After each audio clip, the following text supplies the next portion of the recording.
Alright, so I'm going to go over question 4, 5, 6, and 7 of the 15.3 worksheet. Since I'm not here tomorrow, please watch this video. It's basically like me explaining it to you in class, okay?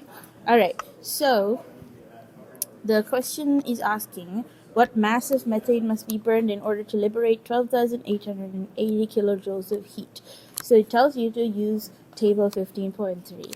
So we are starting with energy, and we are going to mass, but in between we have to go through moles. So moles are always basically the way to get anywhere. If you're going from mass to energy, you have to go through moles, and if you want to go from energy to mass, you have to go through moles. Okay, so if you look at table 15.3, let's scroll up and look at table 15.3. So look, table 15.3 says for every 1 mole of methane that's combusted, you release 891 kilojoules of energy.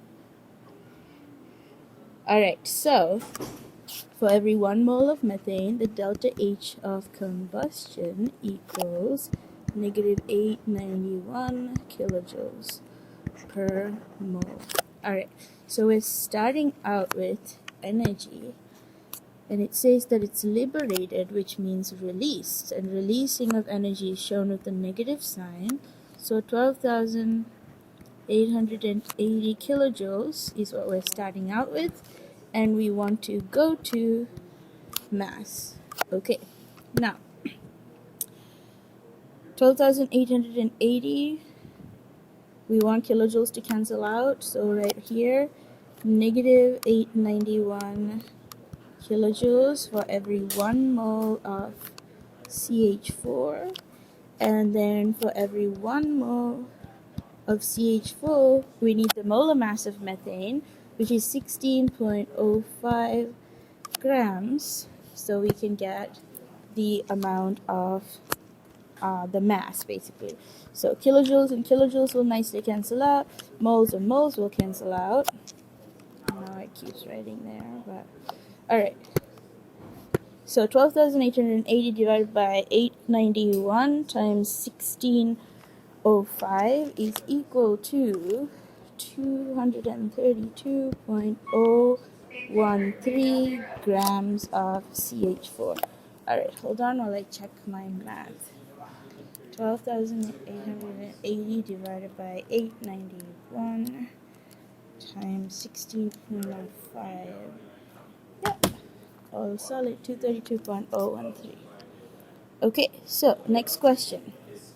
Next question is asking us about how much heat you have to supply to melt 4.60 grams of ethanol. So we're going from mass to energy, because whenever you see heat, you have to think, oh, the answer must be in energy. So mass to energy, you have to go through moles, okay? So you are starting out with 4.60 grams of CH3CH2OH. That's ethanol. If you've seen it written in other ways, that's fine. It's just another way of writing ethanol, okay? We have to convert it into moles, and then we have to convert it into energy. Alright, so let's calculate the molar mass of carbon. It's 12.01 times 2 plus, let's see how many hydrogens. 1, 2, 3, 4, 5, 6 hydrogens. So 6.06 plus, we just have 1 oxygen, plus 16. So 46.08. So 46.08 grams over 1 mole of ethanol. I'm just going to write it in short form right there. Now let's scroll up and see table 15.4. So scrolling up. Alright, so the question asks you how much energy is going to take to melt 4.60 grams of ethanol. And melting is also called fusion. So fusion is a fancy word for melting. So if you look at ethanol, the enthalpy of fusion is 4.94 kilojoules per mole. I'm sorry. So over here, the delta H is going to be 4.94 kilojoules per mole. And this is the delta H of fusion. And fusion, like I said, is a fancy word for melting. And since they're asking us to calculate the amount of energy for melting, we have to use the 4.94. Alright, so 1 mole of ETOH, or ethanol, on the bottom, and 4.94 kilojoules on the top. Let's calculate 4.60 divided by the molar mass times 4.94 is equal to 0.493 kilojoules of energy. Alright, so that's question 5. Let's do question 6. Question 6 is a little interesting because it requires you to think a little bit, okay? So look, you are looking for energy, so you know you have to end with energy. You're starting with mass. You have to go through moles. So, you're starting with 275 grams of ammonia, NH3, and they want to know how much energy is released when the ammonia gas condenses to a liquid. So, when you're going from a gas to a liquid, you have to release thermal energy because this is a lowering of energy. Gas molecules have a lot more energy than liquid. So you release thermal energy and you go from a gas to a liquid. Alright, so let's scroll up and look at the energy of fusion. So I've already put a negative here. Not energy of fusion, I'm sorry, the energy of vaporization. So look, the delta H of vaporization, that is the energy that it takes to make something go from a liquid to a gas. So if you're going from a gas to a liquid, the liquid to the gas is positive. The gas to the liquid is going to be negative because energy is released when you change from a gas to a liquid. Alright, so negative 23.3 delta H, we're going to say of condensation, is going to be negative 23.3 kilojoules per mole. Alright, so let's do our two conversions.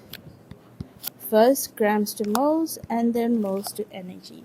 So 275 grams of ammonia, the molar mass of ammonia is 17.03. I'm going by memory, so I think it's still correct. Alright, 17.03 grams of ammonia over 1 mole of NH3. And then every 1 mole of NH3 will release 23.3 kilojoules of energy. So 275 divided by 17.03 times 23.3 is equal to negative 376.247 kilojoules. Alright, that makes sense because when you go from a gas to a liquid, you release energy, which is shown by the negative sign. So you want that negative right there, okay? Alright, question 7. This is really easy. The first one is a combustion reaction. You can tell because this compound is made of carbon and hydrogen, and it's in the presence of oxygen on the reactant side. And on the product side, you have CO2 and water, which are the products of any combustion reaction that contains carbon and hydrogen. Okay, so combustion reactions are exothermic. It's like fire. There's lots of light and heat energy plus heat. Alright, now next one. You have ammonia gas going to ammonia liquid. Whenever something goes from a gas to a liquid, you're going from super high energy molecules to molecules that have less energy, and that energy has to go somewhere because if you go from high to low, the energy has to go somewhere, the energy that was contained in the high.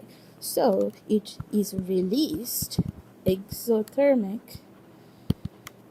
Same if you are going from liquid to a gas, okay? It's exothermic because you're going from a gas to a liquid. Alright, next one, sodium chloride is solid here, and then it's going to liquid sodium chloride. So this is basically you're inputting heat to melt it from solid form to liquid form. So this is endothermic because you have to input heat to make this phase change. So it's because you're going from a solid to a liquid. So usually